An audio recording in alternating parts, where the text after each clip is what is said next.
Good morning बच्चों। आज हम लोग व्याकरण पढ़ते हैं। व्याकरण मैं पढ़ा रही हूँ आप लोगों को। व्याकरण के लिए आप लोगों के पास बहुत सारे प्रश्न थे। आप लोगों को शिकायत थी कि मिस आप दूसरी किताब से पढ़ा रही हैं, लेकिन अब मैं आपकी किताब से पढ़ा रही हूँ।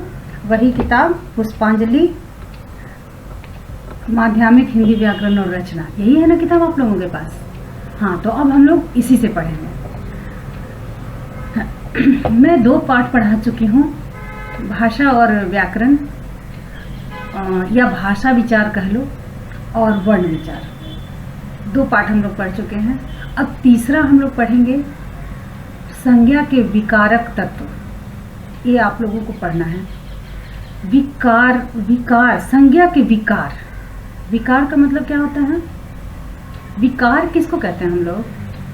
व्याकरण की भाषा में विकार यानी परिवर्तन, जिसमें परिवर्तन होता है उसको विकार कहते हैं, और अविकारी जिसमें परिवर्तन नहीं होता है। तो हम लोग संज्ञा के विकारक तत्व पढ़ रहे हैं। आपको मैं बताऊं कि विकारक तत्व कौन कौन से हैं। इसके अंतर्गत हम लोग 3 पाठ पढ़ेंगे। संज्ञा के विकारक तत्व के अंतर्गत हम लोग 3 पाठ पढ़ेंगे, लिंग, वचन और कारक। तो कैसे संज्ञा के विकारक तत्व, ये 3 बिंदु कैसे हुए?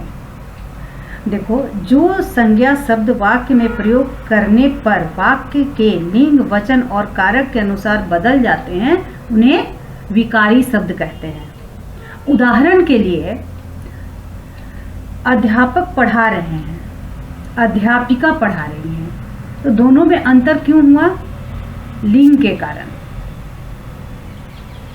अध्यापक क्या है? पुल्लिंग है, और अध्यापिका क्या है? स्त्रीलिंग है। उसी प्रकार चिड़िया उड़ रही है, चिड़िया उड़ रही हैं, तो ये दोनों अंतर क्यों हुआ? वचन के कारण। तीसरा क्या हुआ? मैंने फल खाया या मेरे द्वारा फल खाया गया, तो ये परिवर्तन किसके कारण हुआ? कारक के कारण। तो इस प्रकार उपयुक्त पहले वाक्य में लिंग के कारण, दूसरे वाक्य में वचन के कारण, और तीसरे वाक्य में कारक के कारण संज्ञा के रूप में परिवर्तन हुआ है। इस परिवर्तन के कारण ही लिंग, वचन और कारक क्या कहलाए? विकारी शब्द कहलाए। तो अभी हम लोग पढ़ते हैं लिंग। लिंग शब्द के जिस रूप से स्त्री या पुरुष होने का बोध होता है, उसे हम लोग क्या कहते हैं? लिंग कहते हैं। ठीक है। 2 भेद हैं, लिंग के 2 भेद हैं, स्त्रीलिंग और पुल्लिंग। आपको पूरी तरह से पता है, शब्द के जिस रूप से पुरुष जाति का बोध होता है उसे पुल्लिंग कहते हैं। और जैसे राजा, जैसे मोर, जैसे घोड़ा, जैसे बालक, क्या हुआ? ये क्या हुआ? पुल्लिंग शब्द हुए। और स्त्रीलिंग शब्द के जिस रूप से स्त्री जाति का बोध होता है उसे स्त्रीलिंग कहते हैं। जैसे लड़की, रानी, औरत, धोबिन, महिला, एक ये शब्द क्या हुए? स्त्रीलिंग शब्द हुए। तो आप तो इतना जानते हो कि स्त्रीलिंग और पुल्लिंग, तो जैसे अगर स्त्री बोले तो स्त्रीलिंग हो गया, पुरुष बोले तो पुल्लिंग हो गया। ये तो प्राणीवाचक के लिए, प्राणीवाचक जिसमें जान हो उसे हम लोग प्राणीवाचक कहते हैं। लेकिन बहुत सारे निर्जीव वस्तु है, उसको हम लोग कैसे समझेंगे कि वो स्त्रीलिंग है कि पुल्लिंग है? इसके बहुत सारे नियम हैं जिससे हमको समझना पड़ेगा कि कौन सा वस्तु स्त्रीलिंग है और कौन सा वस्तु पुल्लिंग है। तो कुछ उभयलिंगी, एक शब्द यहाँ प्रयुक्त हुआ है, उभयलिंगी होते हैं। उभयलिंगी का मतलब क्या होता है? मतलब ये है कि कुछ ऐसे शब्द होते हैं जो स्त्री और पुरुष दोनों के लिए एक समान प्रयोग किए जाते हैं, लेकिन स्त्री और पुरुष के प्रयोग में क्या हो जाता है? वो अपने आप उसका अर्थ स्पष्ट हो जाता है कि वो स्त्री के लिए प्रयोग किया गया है कि पुरुष के लिए।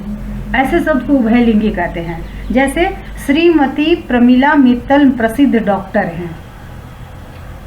अब किसी पुरुष के लिए भी डॉक्टर ही शब्द का प्रयोग करेंगे ना।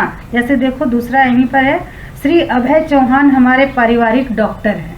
डॉक्टर शब्द में तो कोई परिवर्तन नहीं हुआ, लेकिन हमको समझ में आ गया ना वाक्य से कि स्त्री के लिए प्रयोग किया गया है कि पुरुष के लिए। तो ऐसे शब्द जब प्रयोग होते हैं तो वो क्या कहलाते हैं? उभयलिंगी कहलाते हैं।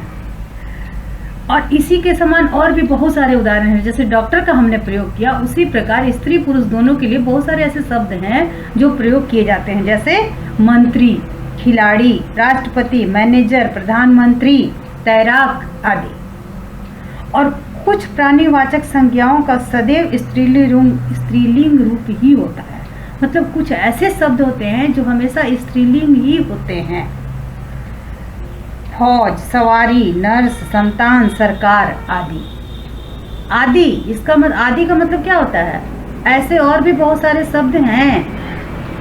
उसी प्रकार समूह और समुदाय का बोध कराने वाले कुछ संज्ञाएं सदैव पुल्लिंग तथा सदैव स्त्रीलिंग होती है।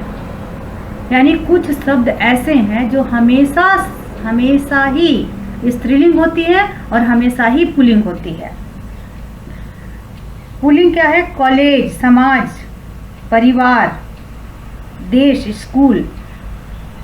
मतलब ऐसा माना जाता है, जैसे अभी मैं तुम लोगों को और बताऊंगी, जैसे कि भीड़ क्या कहेंगे उसको कि ज़्यादा भारी, कठोर या फिर ज़्यादा भीड़ वाला जगह जो होता है वो ज़्यादातर क्या कहलाता है? ज़्यादातर पुल्लिंग ही उसे समझते हैं हम लोग कि ज़्यादातर वैसा ही शब्द पुल्लिंग ही होता है। जैसे कोई पर्वत का नाम, जैसे कोई पहाड़ का नाम, तो वो ज़्यादातर हम लोग पुल्लिंग समझते हैं। लेकिन यहाँ पर कुछ शब्द ऐसा दिया गया है कि समुदायवाचक शब्द ज़्यादातर पुल्लिंग होता है, लेकिन कुछ समुदायवाचक शब्द ऐसा है जो कि पुल्लिंग होता है। कुछ शब्द ऐसा है जो हमेशा पुल्लिंग होता है और कुछ ऐसा है जो हमेशा क्या होता है? स्त्रीलिंग होता है। तो पुल्लिंग में कॉलेज, समाज, परिवार, देश, स्कूल आदि, और स्त्रीलिंग में सरकार, संसद, पुलिस, प्रजा, सभा आदि। ठीक है। और इसके बाद जैसा कि मैंने अभी बताया कि जितना भी भारी, भरकम, कठोर शब्द जितना भी होता है वो पुल्लिंग के अंतर्गत आता है। वो सारा पुल्लिंग शब्द ही होता है। जैसे समुद्र का नाम, पर्वत का नाम, अनाज, पेड़, देश, ग्रह, मांस, रत्न, द्रव्य, धातु आदि प्रायः क्या होते हैं? पुल्लिंग होते हैं। लेकिन पुल्लिंग होते हैं, हमने कहा पुल्लिंग होते हैं, लेकिन उसमें भी कोई अपवाद होता है। अपवाद मतलब क्या होता है? कि हमेशा ऐसा होता है, लेकिन कभी कभी कोई अपवाद हो जाता है। जैसे कि तुम लोगों के समझने के लिए मैं बताऊं कि जैसे अनाज, जौ, मक्का, बाजरा, गेहूं, तिल, उड़द, चावल पुल्लिंग है, लेकिन सरसों, मक्का, ज्वार, अरहर स्त्रीलिंग है। उसी प्रकार हम लोग क्या कहते हैं? सारे जितने भी हैं, पर्वत, पहाड़, पेड़ है। पेड़ क्या है? विशाल होता है, भारी भरकम होता है, मजबूत होता है, कठोर होता है, तो वो क्या है? पुल्लिंग है। लेकिन लीची, नारंगी, नाशपाती क्या है? स्त्रीलिंग। ऐसे ही कुछ कुछ अपवाद हैं। और उसी प्रकार आप देखो, ग्रह के नाम भी ज़्यादातर पुल्लिंग में आते हैं, लेकिन पृथ्वी है ना, पृथ्वी स्त्रीलिंग है। पृथ्वी माता, धरती माता तो स्त्रीलिंग है। अब इसी प्रकार हम लोग देखेंगे कि कुछ ऐसे चीज से हम लोग पहचान लेते हैं कि स्त्रीलिंग पुल्लिंग है। कुछ ऐसा शब्द हम ऐसा है, जैसे कि आपको गणित, मैथ्स में एक फार्मूला होता है ना, उसको आप लोग याद करते हो, कोई भी मैथ्स बना लेते हो। उसी प्रकार हिंदी के इस व्याकरण में भी लिंग को पहचान करने के लिए इसी तरह का कुछ शब्द दिया गया, जिसको आप याद कर लोगे आपको तुरंत पता चल जाएगा कि वो स्त्रीलिंग है कि पुल्लिंग है। जैसे आपके पास आपके पास ये किताब है जिससे मैं पढ़ा रही हूँ, आप किताब खोल के भी देख सकते हो। जिन शब्दों के साथ आओ, आवा, अक, त्व, पन, एरा, खाना, दान, पा, ना, य और औड़ा प्रत्यय लगा हो। प्रत्यय मतलब प्रत्यय शब्द किसी शब्द के बाद में लगता है और उसे शब्द का क्या होता है, अर्थ बदल जाता है, तो वो प्रत्यय कहलाता है। तो जो शब्द जुड़े होते हैं तब वो पुल्लिंग होते हैं। ये सब, अब इसको ऐसे बोलने से तो कुछ समझ में आएगा नहीं, मैम क्या बोल दी, लेकिन इसका उदाहरण देखो। आओ माने बचाओ हुआ, आवा माने बुलावा, ऐसे बहुत सारे शब्द हैं।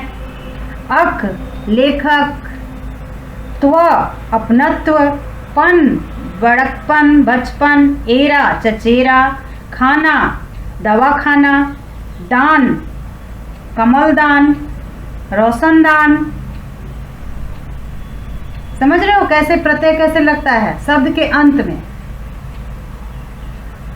पा बुढ़ापा, ना सोना सजना, व भवदीय, औड़ा हथौड़ा।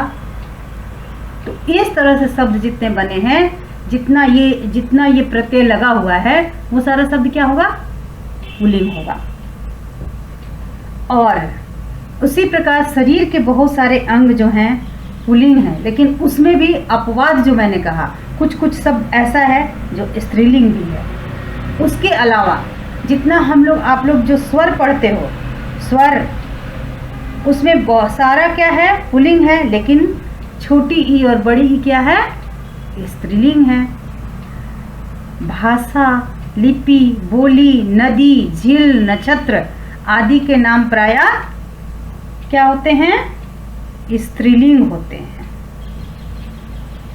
मैं शुरू में ही बोली कि जितना भारी भरकम चीज होता है, कठोर चीज होता है, वो पुल्लिंग होता है, और जितना भी कोमल मुलायम छोटा चीज होता है वो क्या होती है, स्त्रीलिंग।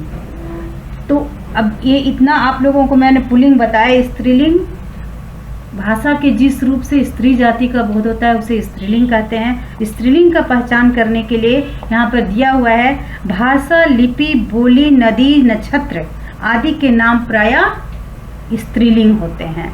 भाषा हिंदी, मराठी, तमिल, लिपि रोमन देवनागरी, झील नक्षत्र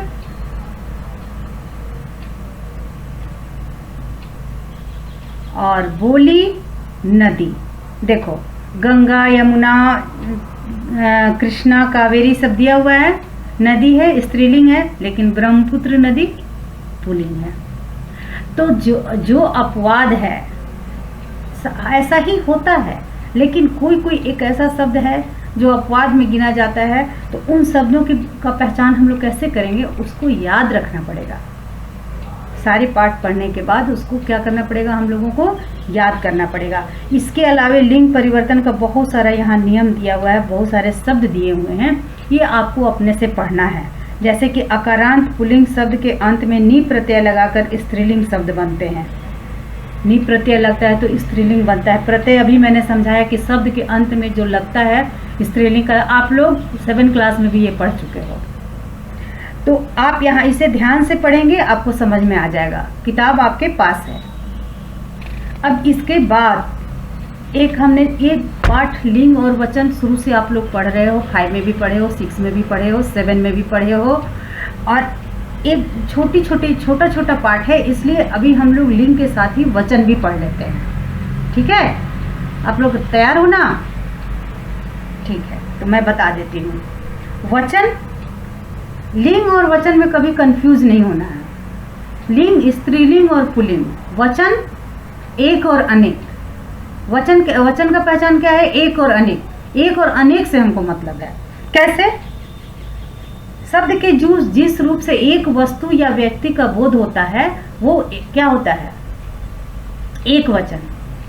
और शब्द के जिस रूप से एक से अधिक वस्तुओं का बोध होता है वो क्या होता है, बहुवचन।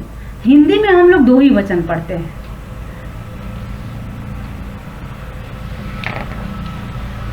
तो वचन के भी बहुत सारा, वचन के अंतर्गत भी हमें बहुत सारी बातें पढ़नी हैं। एक वचन या बहुवचन का निर्धारण संज्ञा, सर्वनाम तथा विशेषण शब्दों से होता है। ठीक है, संज्ञा, सर्वनाम तथा विशेषण आदि शब्दों से होता है।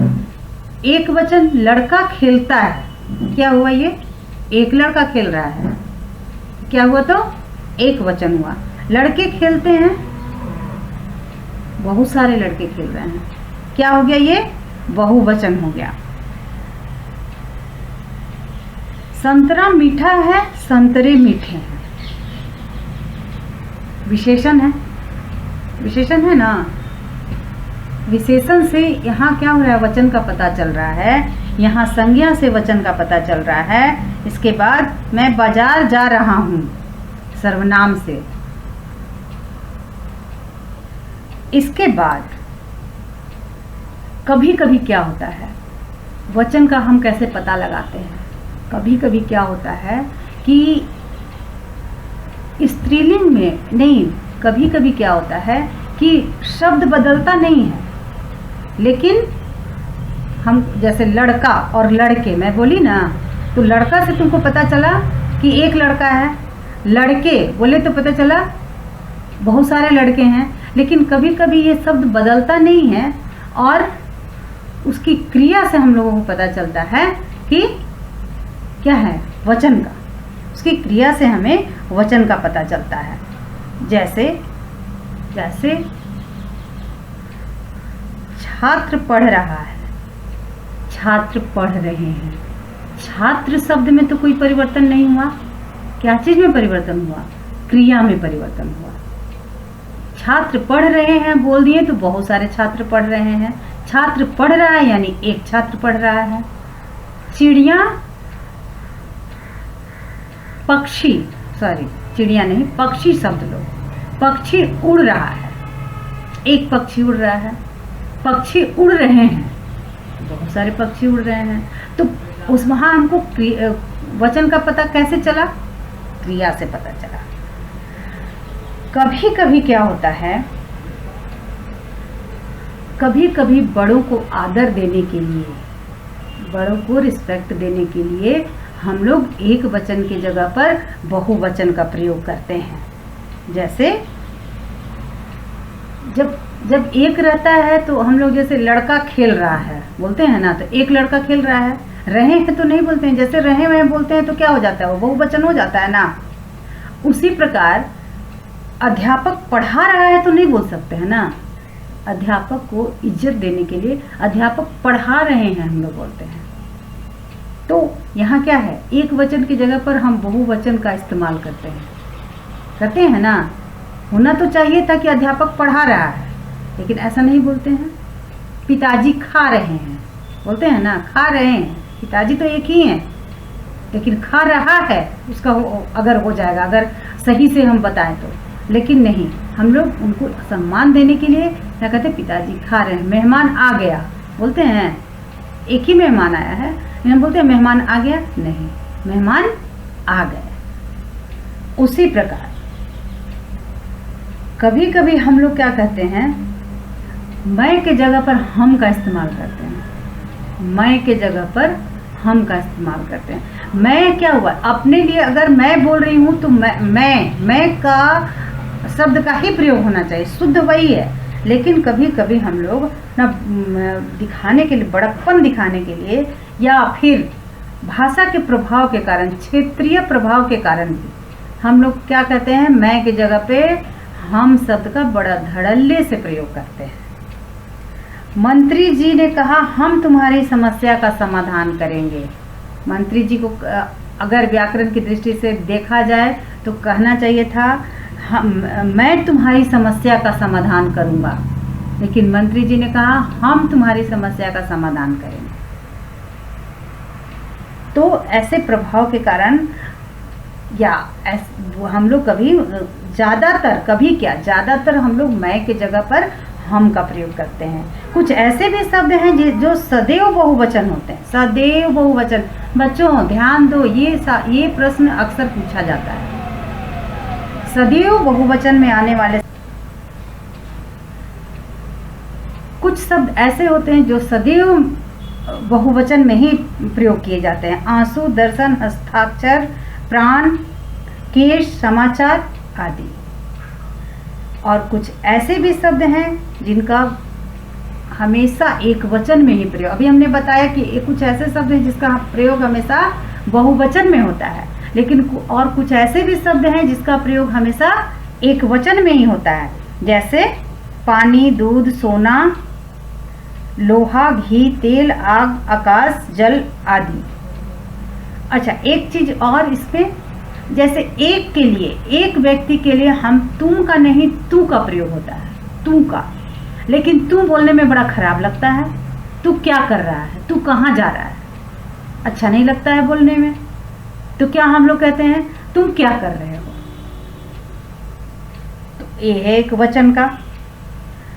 व्यवहार में एक वचन तू के स्थान पर बहुवचन तुम का प्रयोग करते हैं ना। अध्यापक ने छात्र से कहा, तुम मेरे पास आओ। तुम मेरे पास आ कहने में बड़ा अच्छा नहीं लगता है, इसलिए हम लोग तुम के जगह पर तुम का प्रयोग करते हैं। व्यक्तिवाचक भाववाचक संज्ञाएं प्रायः एक वचन में ही आती है। व्यक्तिवाचक और भाववाचक संज्ञाएं, आप जानते हैं, संज्ञा आप पढ़े हैं, आपको पता है व्यक्तिवाचक और भाववाचक संज्ञा क्या होता है। व्यक्तिवाचक संज्ञा क्या होता है बताइए, जिससे किसी विशेष व्यक्ति का बोध होता है। भाववाचक शब्द संज्ञाएं क्या होती हैं, हमारे मन के भाव, जिसको हम क्या करते हैं, अनुभव करते हैं, जैसे मिठास, जैसे बचपन, जैसे बुढ़ापा इत्यादि। तो वे सब ज़्यादातर क्या होती हैं, एक वचन में आती हैं। तो बच्चों, हम लोग आज लिंग और वचन पढ़ चुके हैं। अब आप ध्यान से सुनो, इसका नोट्स जो इस पाठ की मुख्य बातें हैं, लिखकर नोट्स बनाकर आप लोगों को कैंपस केयर के द्वारा दे दिया जाएगा। आपको व्याकरण की कॉपी में लिखना है। और अब ये प्रश्न पूछना, मतलब तो इतने दिन से मैं पढ़ा रही हूँ कि अलग अलग कॉपी बनाना है या एक ही कॉपी में लिखना है। बहुत ये सवाल आप लोगों ने पूछा है। अलग अलग कॉपी में लिखना है। जो नोट्स दिया जाएगा वचन और लिंग का, और इसके बाद इसी के अंतर्गत जो मैं बताई थी कारक, इसके बाद कारक पढ़ाएंगे और उसका भी नोट्स और उसका प्रश्नोत्तर जितना संभव हो सकेगा। एक पार्ट जब पढ़ा दिया तो उसका सारा आप प्रश्न उत्तर जो अभ्यास दिया हुआ है क्लास में भी हम लोग करते थे अपने से, वो आप लोग कर सकते हो। लेकिन फिर भी यथासंभव मैं सारा कुछ आप लोगों को भेज दूंगी और आप पूरा सिस्टम अच्छे से क्रमबद्ध तरीके से अपनी कॉपी में लिखोगे और ध्यान से पढ़ोगे, ताकि मैं जो भी इतना मेहनत कर रही हूँ मेरा भी मेहनत सफल हो सके। ठीक है? और आप हमारा वीडियो देखो, एक बार नहीं, ये तो है नहीं कि ऑनलाइन क्लास हो रहा है कि अभी बोले उसके बाद ख़त्म हो जाएगा। ये वीडियो हमेशा आपके पास है, कभी भी देख सकते हो, कोई कन्फ्यूज़न नहीं है। अगर यहाँ नहीं मिलता आप कैंपस केयर में, आपको आप यूट्यूब में चले जाइए और हिंदी को जाने सर्च कीजिए, और जितना अभी तक का मेरा वीडियो है सब आपको मिलेगा। ठीक है? तो आज का पाठ हम लोग यहीं समाप्त करते हैं। धन्यवाद।